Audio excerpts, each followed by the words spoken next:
This is the Lone Crater YouTube. We hope this video helps. You start by forcing a reboot. Press and hold power for 10 seconds until the device restarts. Once done, check the bottom left corner for a safe mode label so you know whether the system is still restricted. If the phone boots normally, you're done. If not, make sure no physical buttons are stuck and use the power plus volume up or volume down combo to attempt a different boot path.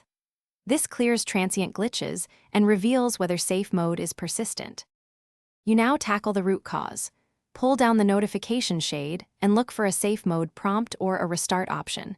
Tap it to attempt a normal boot. If that fails, go to Settings, Apps, and remove any recent apps installed just before the issue.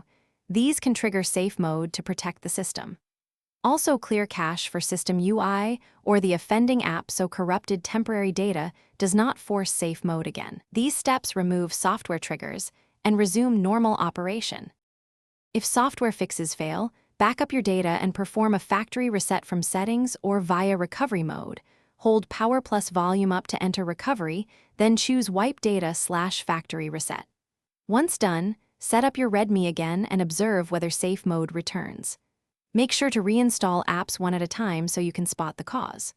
Troubleshooting tip: if safe mode persists, physically inspect and gently clean the volume buttons. Stuck buttons commonly force safe mode on boot. Thanks for watching. Consider subscribing if we helped you.